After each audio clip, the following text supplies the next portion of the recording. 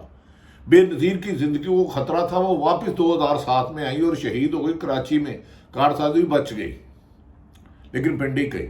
لیکن اب آپ اس جماعت کو دے رہے ہیں جس کے لیڈر پہلے بھی مشرف کے ساتھ ڈیل کر کے راتوں رات چلے گئے اور 10 سال کی ڈیل کی ملک میں نہیں آئیں گے، اور جس کا ریکارڈ گواہ ہے یہ ساری زبانی باتیں کوئی نہیں ہیں۔ اس لیڈر کو پھر انہوں نے بھیج دیا، عمران خان کی حکومت میں ہوتے ہوئے بھیج دیا۔ کس نے بھیجا؟ اب جو جتنے بھی مقدمات درج ہو رہے ہیں، کیا یہ سارے سچے ہیں یا جھوٹے ہیں؟ اگر یہ سچے ہیں تو یہ ان پر کارروائی ہونی چاہیے، جھوٹے ہیں تو ان افسران کو قرار واقعہ سزا بنائیں، کیونکہ یہ جتنے بھی سرکاری افسران ہیں، کسی بھی پروفیشن میں کام کرتے ہیں یا کوئی بزنس مین ہے، آئین اور قانون کے تحت انہیں اختیار دیا جاتا ہے۔ کسی کو سیاست سے مائنس کرنے کا انہیں اختیار نہیں ہے۔ کسی پر جھوٹے مقدمے، کرپشن ہو، دہشت گردی ہو، بغاوت ہو، لوٹ مار کے مقدمہ درج کرنے کا انہیں اختیار نہیں ہے۔ کیا اس سیاری بیوروکریسی کو سرکاری ہاتھی جو حرام کھاتے ہیں اور نجائز کرتے ہیں، جو اچھے لوگ ہیں وہ قابل تعریف تھے، قابل تعریف ہے، قابل تعریف تا حیات رہیں گے۔ ان ناسوروں کو پکڑنا ہوگا جو سیاستدانیاں اقتدار کے حکمرانوں کے کہنے پر اپنے ان کے مخالفین کے پاس جھوٹے مقدمہ درج کرتے ہیں اور بعد میں عدالتوں میں ثابت نہیں کر پاتے۔ یاد رکھ لیں، ملک میں آپ نے 70 سال انتقامی کارروائیوں پہ گزار دیے، ایک آئندہ چند سال ایمانداری سے بھی گزار کے دیکھ لیں۔ آئی ایم ایف کے ساتھ 9 ماہ تاخیر کے بعد 1 ارب 2 قرضہ ملا، سعودی عرب نے 1-2 ارب دے دیے، ڈالر دے دیے، یو اے نے دے دیے۔ کیا اس کے بعد کوئی ایسے حکمت عملی ہے کہ آئندہ آپ کو آئی ایم ایف کے پاس جانا نہ پڑے؟ نہیں۔ کیا آپ بار بار بھیک مانگ کر ملک چلا سکتے ہیں؟ یہ ملک اس وقت تک اپنے پاؤں پہ پاکستان کھڑا نہیں ہوگا جب تک اس کی اخراجات سے آمدن زیادہ نہ ہو اور آہستہ آہستہ قرضے واپس کریں۔ ہر سال قرض واپس کرنے کے لیے آپ انٹرسٹ پر قرضے لیتے ہیں، کہتے ہیں $3 ملین آ گیا، تو $29 ملین تو آپ نے واپس کرنا ہے، وہ کیسے کریں گے؟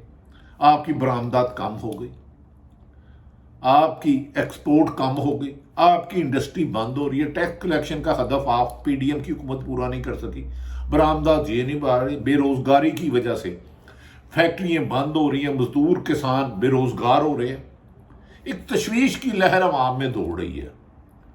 کیا موجودہ نیب کو توشہ خانہ سے کھربوں روپے کے لیے گئے تحائف کیا صرف ایک عمران خان ملا؟ میں عمران خان کی ترجمانی ہرگز نہیں کر رہا، کیا باقی جنہوں نے لی ہیں وہ قانونی ہیں؟ باقی ہم نے سب کو بلایا ہے؟ چلو یہ سچا ہے، تو اگر یہ قانون ہے کہ 50% یا 20% جتنے دے دے واپس لے لو، تو پھر بھائی کس چیز کا پھڈا؟ اینٹی کرپشن ہر تیسرے دن کو 10 مقدمات بنا دیتی ہے، یہاں تک کہ آپ نے گرفتاریاں 15,000 کی 2-4 دنوں میں، 10,000 مختلف جیلوں میں بند کیے، لیکن عوام میں 10 سے 20% ووٹ بینک میں اضافہ ہو گیا۔ ایسا لگتا ہے عوام میں شعور آ گیا، بزدل ضرور ہے، ڈرتے بھی ضرور ہے، نماز روزہ فرض ہے تو جان بچانی بھی فرض ہے۔ اب یہ سوچنا ہوگا پی ڈی ایم کی جماعتوں کو بیٹھ کے، تحریک انصاف کو بھی بیٹھنا چاہیے کہ اب ہم نے ماضی میں رنجشیں وقت مخالفت میں گزار دیا، اب ملک کی ترقی کے لیے جس نے بھی لوٹا ہے، چاہے پہلے دن سے لوٹا ہے یا آج لوٹ رہا ہے، ان سب کا احتساب ہو، لیکن انتقامی کارروائیوں کے دروازے بند کر دیں، عوام کے پاس جائیں۔ اب آپ کہہ رہے ہیں کہ اگست میں ہم الیکشن کرائیں گے، شہباز شریف سے فرماتے ہیں پیپلز پارٹی کہتی ہے 8 اگست کو کرا دیں گے، 3 مہینے کا ٹائم ملے گا۔ اور بھائی 40 سال سے مختلف ادوار میں مسلط ہو، 3 مہینے کیا کر لو گے؟ 2 دن پہلے اسمبلی توڑ لو گے، 60 دن کی بجائے 90 دن ملیں گے۔ کیا 90 دن میں اگر نگران پنجاب اور کے پی کی طرح رکھے اس کو الیکشن کو تو کوئی نہیں مانے گا۔ دنیا آپ کو پہلے شک کی نظر سے مل رہی ہے۔ ہیومن رائٹس کہہ رہے ہیں کہ انسانی حقوق کی جو وائلیشن ہو رہی ہے وہ نہیں ہو رہی۔ طریقے انصاف کو مائنس کرنا آپ کے بس کی بات نہیں۔ آپ فیصلہ بھی کوئی کروا لیں، عوام نہیں مانیں گی۔ اب جبر کی سیاست کو دفن کر دو، ظلم کی سیاست کو دفن کر دو۔ نہ جبر ظلم مسلم لیگ نون کے خلاف ہونا چاہیے، نہ پیپلز پارٹی، نہ ایم، نہ جماعت اسلامی، نہ طریقے انصاف، کسی بھی سیاسی جماعت اور کسی بھی عام شہری کے ساتھ نہیں ہونا چاہیے۔ آپ کو آئی ایم ایف نے 9 مہینے ناکامیوں کے بعد قرضہ دیا، لیکن شرائط رکھ دی، اس کا بوجھ آپ اور میں عوام اٹھائیں گے، حکمران نہیں اٹھائیں گے۔ وزیر اعظم جا کے کہتے ہیں بیکاریوں کی کوئی چوائس نہیں ہوتی۔ آپ بیکاری نہیں، 22 کروڑ عوام 23 کروڑ عوام بیکاری ہے۔ آپ کو تو اخراجات میں لاتعداد حد تک انکم میں اضافہ ہو رہا ہے۔ جماعت اسلامی نے بھی کہہ دیا ہمیں الیکشن کمیشن پر اعتماد نہیں، طریقے انصاف بھی کہہ رہی ہے۔ کیا ایسے میں شفاف الیکشن کرانے کے لیے پنجاب سمیت وفاق میں نہایت غیر جانبدار حقیقت پسند لوگ لانے ہوں گے؟ اداروں کو اپنے آپ کو سیاست سے الگ کرنا ہوگا، اور سیاستدانوں کو بار بار اداروں کی دہلیز کے بعد سجدہ ریز ہونے کی بجائے عوام کے پاس جانا ہوگا۔ آپ کو ایسی ٹیم بنائیں۔ میں ایک خبر دے دیتا ہوں، اگلے الیکشن میں آپ نے پی ٹی آئی کو توڑنے کی کوشش کی، کافی لیڈر توڑ لیے، وہ اس صورت میں توڑے کہ اگر وہ پریس کانفرنس نہیں کرتے طریقے صاحب سے علیحدگی کا تو جیل جاتے، پریس کانفرنس کرتے تو رہا ہو جاتے، لیکن ووٹ بینک میں پھر بھی اضافہ ہو گیا۔ لہذا جبر کی کوشش تو ناکام ہو گئی۔ ایک دفعہ امن کی طرف آئیں، اور عمران خان کو بھی چاہیے ماضی کی طرح عثمان بزدار، شہزاد اکبر جو ملک سے بگوڑا بھاگ گیا، اور جو بھاگے ان کی بجائے ریالٹی کو تسلیم کریں، جبر سے مت روکیں، میڈیا کو حقیقی آزادی دیں، بے لگام بھی نہ کریں، چیک رکھیں۔ اب فیصلہ یہ ہے کہ اگست میں حکومت چلے جائے گی، اور آپس میں نون لیگ میں 4 وزیر اعظم کے کینڈیڈیٹ بن گئے ہیں، پیپلز پارٹی میں کینڈیڈیٹ بن گیا، مولانا فضل الرحمان صدر بن گئے، الیکشن ہوئے ہی نہیں۔ تو اس طرح تو سیاسی بے چینی بھی بنے گی، نفرت بھی بڑھے گی، نہ سیاسی استحکام آئے گا، نہ معاشی استحکام آئے گا۔ 8-9 مہینے بعد جب آپ آئی ایم ایف کے پاس جائیں گے، وہ پھر آپ کو شرائط دے گا، پھر آپ بجلی کی قیمت میں اضافہ، پیٹرول کی قیمت میں اضافہ، گیس کی قیمت میں اضافہ، روزمرہ کے اضافہ۔ لوگوں کو اضافے سے نہ مارو، انصاف کرو، اور آہستہ آہستہ یہ اکانومی ایک دن میں ٹھیک نہیں ہوگی۔ کوئی ایک راستہ نکالو، ملک کو آگے چلاؤ۔ آپ نے ایک اتحادی تھے صرف طریقے صاحب کے، جو پرویز لائی، انہیں کمزور کرنے کی کوشش کی، بہت سختیاں کی، بعد میں مرات بھی ہوئی، لیکن آپ نے جب ان سے سیاسی جنگ بھی عمران خان سے، طریقے انصاف سے اور پرویز لائی بغیر مونس لائی سے ہار گئے، سیاسی جنگ بھی ہار گئے، قانونی جنگ بھی ہار گئے، اخلاقی۔ اب وہ باپ اور بیٹے میں نفرت پیدا کرنے کی کوشش کر رہے ہو۔ ہماری اطلاع ہے کہ ایک تجویز زیر غور ہے کہ آئندہ جب اگر صاف شفاف الیکشن ہوئے اور ماحول ساری سیاسی جماعتوں کے لیے ایک ہوا، کسی کے خلاف انتقامی کارروائی نہ ہوئی، تو نواز شریف کے مقابلے میں ممکنہ طور پر امکان ہے کہ مونس لائی الیکشن لڑیں گے، کیونکہ مونس لائی نے عمران خان کے ساتھ نبھانے میں اپنی کاروباری انتقامی کارروائیاں سب برداشت کی۔ اب وہ پاکستان سے باہر ہیں، اس لیے کہ انہیں زندگی کا خطرہ ہے۔ پاکستان کی آئین اداروں کو چاہیے آئین اور قانون کے مطابق چلے۔ حکمران آتے جاتے رہتے ہیں، عمران خان بھی آئے چلے گئے، 3 دفعہ پیپلز پارٹی آئی چلے گئی، نون لیگ آئی چلے گئی، اس سے پہلے بھی چلے گئے، جنیجو بھی چلے گئے، ضیاء الحق بھی چلے گئے، مشرف بھی چلے گئے، اور بھی جو آئے چلے گئے۔ تو ایک ہی طریقہ ہے پاکستان کی اکانومی کو سہارا دینے کے لیے، صاف شفاف الیکشن، اور موجودہ الیکشن کمیشن کو تبدیل کرنے پر بھی غور کیا جا رہا ہے۔ ادارے اپنے آپ کو سیاست سے الگ کرنے کی ہر ممکن کوشش کر رہے ہیں، لیکن سیاستدان بارہا کہتے ہیں اگلے 5 سال ہمیں ٹھیکے پہ دے دو۔ پاکستان 23 کروڑ عوام کا ہے، چند خاندانوں کا نہیں۔ یقینی بات ہے پاکستان ٹھیکے پہ نہیں جائے گا، لٹیرے سیاستدان اپنے گھر جائیں گے۔ اب امن کی طرف راستہ ہوگا، ترقی کی طرف ہوگا، اس کے لیے اداروں کا غیر جانبدار ہونا، تمام اداروں کا، اور عوام کا محب وطن لوگوں سے پیار کرنا، صحافت پر آزادی صحافت اور قدغن لگانا ختم کرتے ہیں۔ کوئی جھوٹ کہتا ہے، غلط کہتا ہے تو آئینی کارروائی کریں، قانونی کارروائی کریں، لیکن پاکستان کا راستہ آئین پاکستان اور اللہ کے دیے ہوئے قانون کے مطابق ہے۔ کبھی امکان ہے کہ اب غلطی نہیں کی جائے گی۔ کچھ لوگ کہہ رہے ہیں کہ انصاف کو مائنس کیا گیا تو ملک میں امن قائم نہیں ہو سکتا، لیکن پی ڈی ایم کی جماعتیں اس کو مائنس کریں، لیکن عوام نے اس کو پلس کر دیا۔ جسے عوام پلس کرے اسے مائنس کرنے کی کوشش بھی ناکام ہو چکی ہے، اگر فیصلہ ہوا تو وہ بھی ناکام ہوگا۔ تمام صورتحال آپ تک رکھی، ہماری خواہش ہے کہ پاکستان کل بہتر ہو۔ پاکستان زندہ باد۔